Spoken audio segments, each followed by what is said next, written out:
Welcome to McGraw-Hill's California Inspire Science K-5 tutorial for distance learning. As you can see here up on my screen is our agenda for our time together. We're going to log in to the digital teacher space and learn how to navigate. We'll then look at different resources that are available to print and send home with students and families that maybe don't have access to the internet or digital devices. And finally, I'll share with you how to locate additional help beyond this tutorial. Let's go ahead and get started. I am now logged in as a teacher, and there are 3 tools on the dashboard that I'd like to highlight at this time. The first tool is what we call the hamburger menu. 2 buns with a patty in the middle. This hamburger menu is your main menu.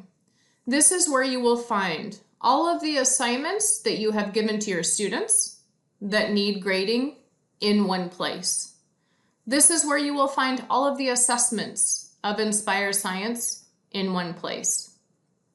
The second tool I want to introduce you to is this option right in the center of your screen, Browse Your Course. When you click Browse Your Course, it will unpack all of the modules in Inspire Science. Now don't forget, Inspire Science is a flexible program and you can teach these modules in any order. The final tool on your dashboard that I'd like to highlight is the option in the right-hand side of your screen, Search for Resources. This will open up our resource library where you can find every resource that is included in Inspire Science. We will explore that a little later. Now that we've explored the dashboard, let's go ahead and move forward and jump into a module. In the center of my screen, I'm going to select Browse Your Course. And for the purposes of today, I'm going to model using the module from 4th grade entitled Information Processing and Transfer. When I launch the module, I'm immediately going to see the color orange. This color coding is carried into my print teacher's edition as well, which means whenever I see orange, I will always know I'm at the module level. Right below each module title are all of my resources organized by category. For example, under Module Planning Resources, that's where I'm going to find my teacher's edition to support me with lesson planning. I also am going to find editable letters home available in 9 different languages. I also have professional development videos that will support me in carrying out this module. Another category I want to highlight is this category here, the module library. This is where you will be able to find all of those STEM career connections, as well as your leveled readers, available in 4 different levels. Orange for approaching level, blue for on level, green for beyond level, and purple for EL level. Right below the leveled readers, you will have the Investigator magazine available in 2 different levels. Again, orange for the approaching level, blue for the on level. So we've seen how all of the module resources are organized by category. There is one final tool on this page that I want to introduce you to, and that's up at the top of your screen entitled Launch Presentation. We have created pre-made presentations for every module and every lesson. They are organized following the exact sequence of your teacher's edition.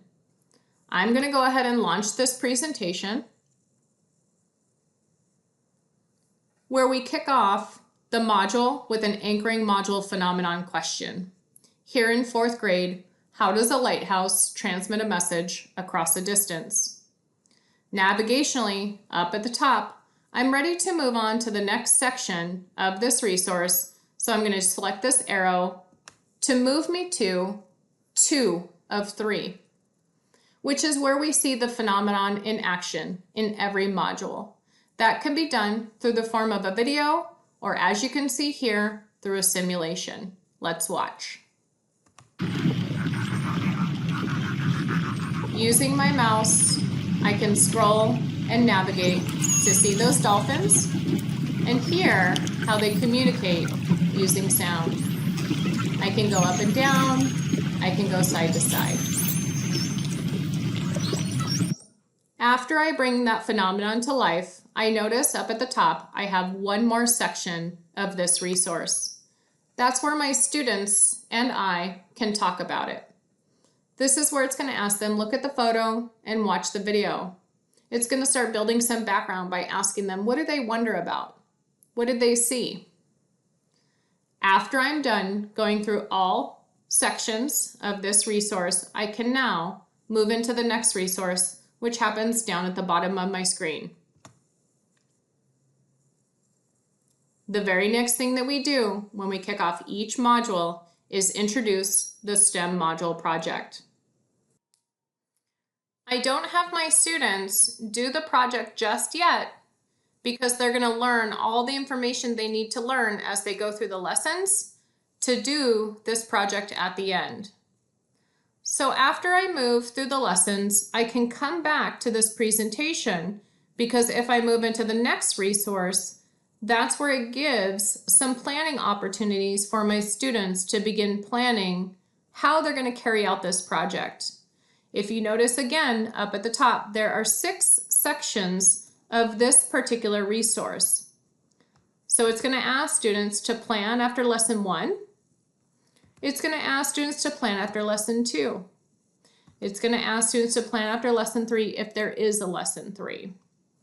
Down at the bottom, I also see that this is resource 3 of 5, so I can see that there's 2 more resources. But what if I want to see all of these resources and how they're organized? Down at the bottom, you have this Open Tray tool. And when you choose Open Tray, it auto brings up all of the resources in order, organized just like your Teacher's Edition. So that is the module presentation. I'm going to go ahead and close out of that presentation, taking me back to the module landing page. To recap, we have explored 3 things at the module level. First, we explored that whenever we're at the module level, we will always see the color orange in both print and digital. Second, we explored all of the resources are organized by category. And third, we launched that presentation to see all of my resources organized in order following my Teacher's Edition. We're now ready to move into the lessons. Up at the top of your screen, you have a tool that we call the Pancakes with Blueberries. When I click Pancakes with Blueberries, it will unpack the lessons that make up that module.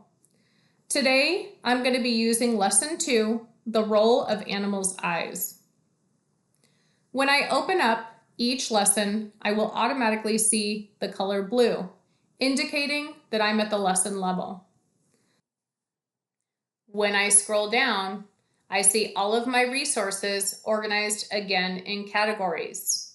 But this time, I see all of my resources organized using that lesson routine, where we kick off with the science probe and build deep conceptual understanding as we move through that 5E research-based model of engage, explore, explain, elaborate, and evaluate. At the very bottom of the screen, you have a special feature called Teacher Added Resources. This is where teachers can bring in their own resources into Inspire Science. I'm going to select Teacher Added Resources and Add Content. When I choose Add Content, I have 2 options. Do you want to browse your computer to find a file to upload? Or do you want to bring in an external link? I'm going to go ahead and choose my computer because my students and I had began making a brace map of the different parts of the eye. When I add it in, it's available here. And I have a couple different options. I can add it to my students' page so they can see it. I can include it in my presentation, or I can assign it. I'm going to model how you can use this as an instructional tool and include it in your presentation. When I select that box, Include in Presentation, I can come to the top of my screen and launch the lesson presentation, which again is organized just like that lesson routine where we kick off with the probe, and then we do the engage, and then we do the explore, and then we do the explain, and so on and so forth. Down at the bottom, when I open that tray, there's all of my resources, again, organized just like my teacher's edition using that research-based 5E model. But notice at the very end of my presentation is that brace map that my students and I had began together. But what if I don't want to use this at the end of my presentation? What if I want to use this at the beginning of the lesson?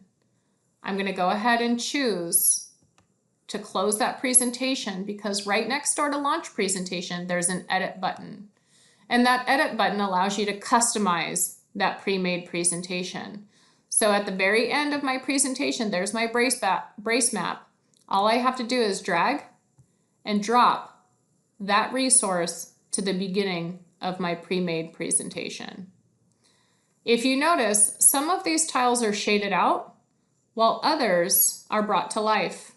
If there is something that you want to include in the presentation, all you have to do is check that box and it will come to life.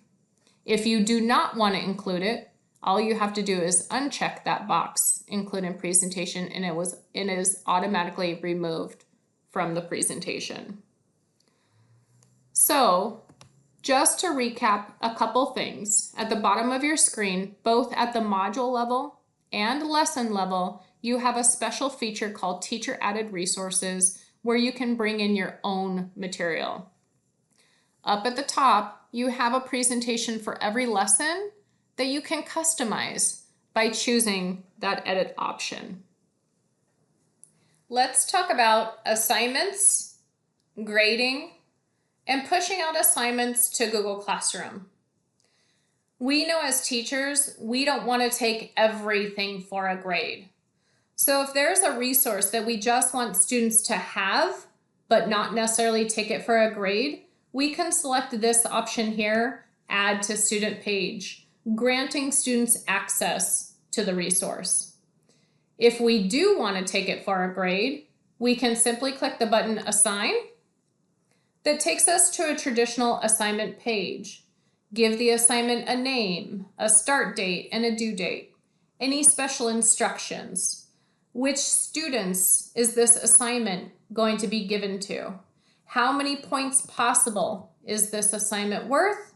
And finally, click Assign.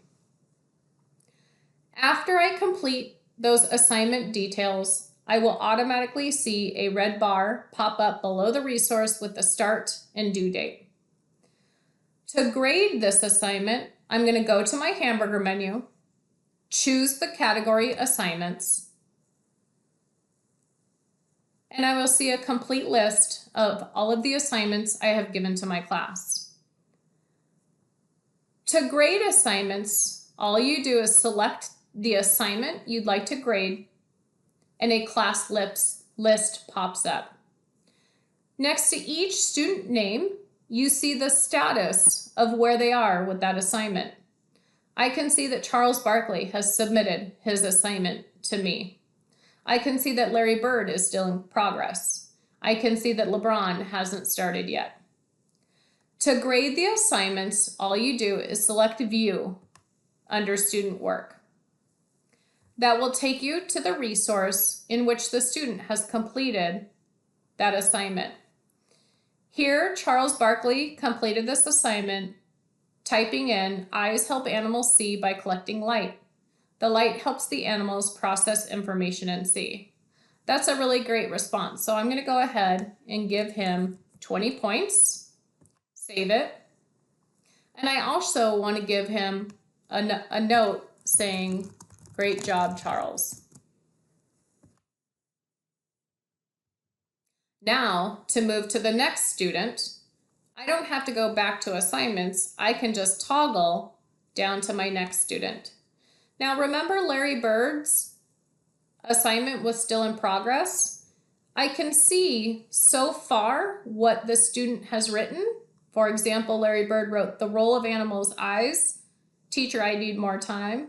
Okay, at least he started the assignment. I can give him maybe 3 points for that and then come back in and grade it later, or I can just keep this ungraded. You're also going to see that if the student has not yet submitted the assignment, there will be a little notification letting you know that as well. To push assignments out to Google Classroom, I'm going to go back to that hamburger menu in the assignments category. Next to each assignment, there's what we call a kebab, 3 dots. When I select the kebab, an option menu appears, including the feature Share with Google Classroom. If I share with Google Classroom, it will take me directly into the Google Classroom login page, and I can proceed from there. Let's now take a look at how we search for resources in that resource library. I'm going to close out of that Google Classroom login and head over to my hamburger menu and select Dashboard. In the top right corner of my dashboard, I see the feature Search for Resources. When I click Search for Resources, it takes me to the resource library. 2 ways to navigate the resource library. You can type in a keyword, or you can navigate using the filters on the left-hand side. You can filter by course location. For example, I can find all of the resources for the module we were looking at today, Information Processing and Transfer. And I can filter even further, drilling down to the lesson, Lesson 2, the role of animals' eyes. I can browse the standards. I can browse different language resources, as well as different resource types. So if I want to find all of the PDFs for the Lesson 2, the role of animals' eyes, all I have to do is select PDF, and those resources will automatically come up. I'm going to clear all of those and share with you what are some printable resources that you can send home if students and families don't have internet or digital devices. The first resource is a STEM career coloring book. This is really great for K-2 students. In the keyword, I'm going to type in STEM career coloring book, and the resource pops up. When I click on the resource, the PDF downloads, which means I can easily print and send home. The STEM career coloring book is a collection of careers that are tied to the science students are learning about, like this one here, Devin the sound engineer. Below each career is a little description of what that career does. Again, really great resource for K-2. For the upper grades, you have the Investigator magazine. Now, I showed the Investigator magazine earlier, but again, it's available for grades 2 and up at 2 different levels, organized by module. So when I type in the keyword Investigator, I can then choose the course location. So I'm going to choose that module we were looking at today, Information Processing and Transfer.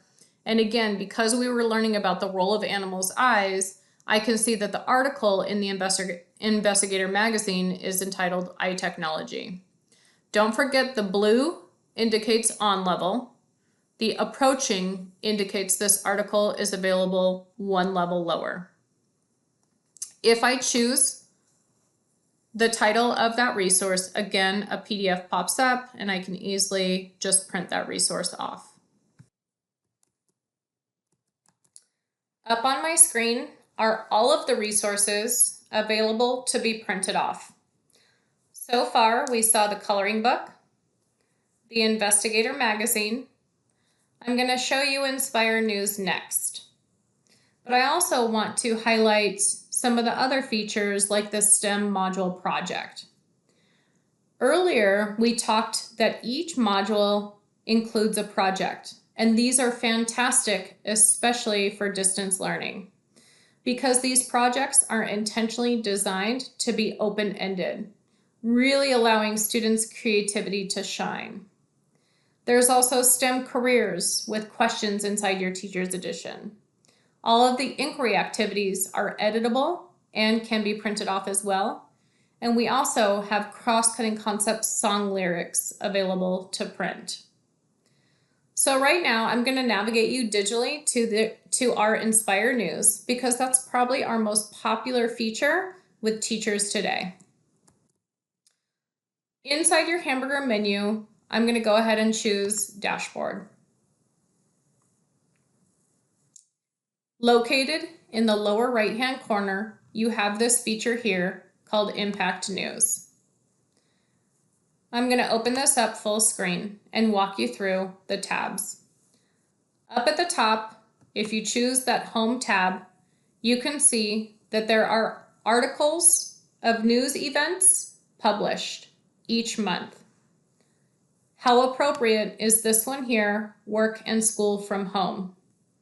Or, how does the government help in health emergencies?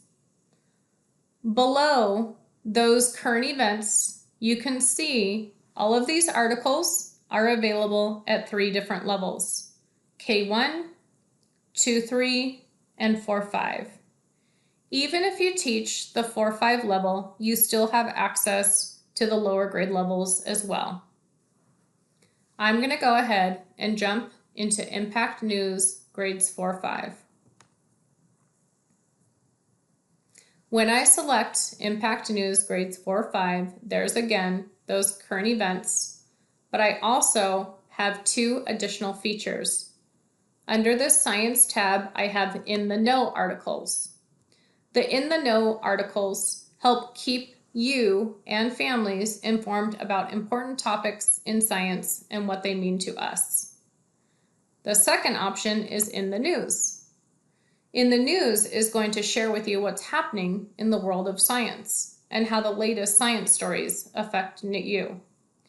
Now, as I mentioned earlier, there are new articles uploaded each month, which means you always have access to previous articles available in the archive. So I can see that 5 articles came out in February, 5 articles came out in January, and I can pull those articles at any time.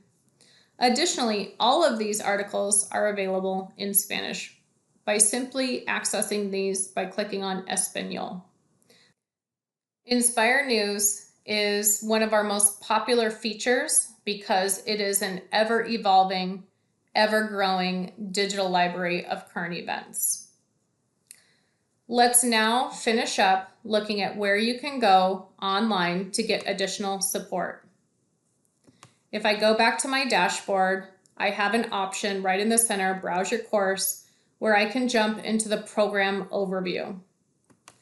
When I select the program overview, I have this Get Started category. If I unpack that Get Started category, there are a suite of resources that will help navigate the program in print, navigate the program digitally. So some really great tools here. Or you have a second option, which comes when you hover over your name. When you hover over your name, a drop-down menu appears, and one of those features is the Help feature. When you select the Help feature, it will take you to a Help page. There are some tools here that will help, but my favorite is on the right-hand side when you scroll down, this link to contact our support team. There are 3 different ways that you can access our support team. You can email us, you can chat live with our support team, or you can call us using this 1-800 number here, which is 1-800-437-3715. Thank you so much for your time today. I hope you are all feeling inspired.